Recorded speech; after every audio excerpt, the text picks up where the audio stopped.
అందరికీ నమస్కారం. ఈరోజు మదర్ తెరీసా జయంతి.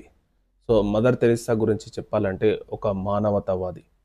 మనం చిన్నప్పుడు పుస్తకాలలో చదువుకునేది ఎక్కడో పుట్టి భారతదేశానికి వచ్చి ఎన్నో సేవలు అందించిందని చెప్పి మదర్ తెరీసా గురించి చాలా గొప్పగా చెప్పుకున్న విషయం విదితమే.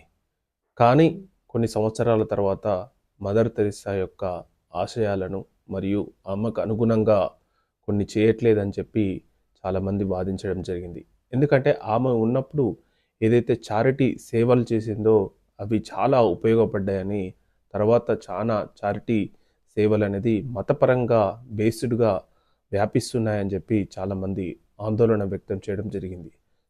ఈరోజు మదర్ తెరీసా జయంతి సందర్భంగా ఆమె సేవలను మాత్రం ఖచ్చితంగా గుర్తుంచుకోవాల్సిన అవసరం ఉంది.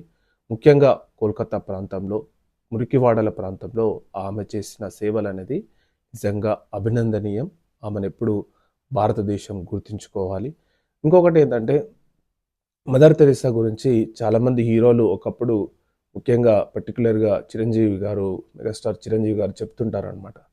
ఎప్పుడు మదర్ తెరీసా జీవితం నాకు ఆదర్శనీయం అని చెప్పి, ఆమె సేవలు చాలా గొప్పవని చెప్పి చెప్తుంటారు. చాలామంది ఆమెను ఆదర్శంగా తీసుకొని సేవలు అనేది కొనసాగిస్తున్నారనమాట.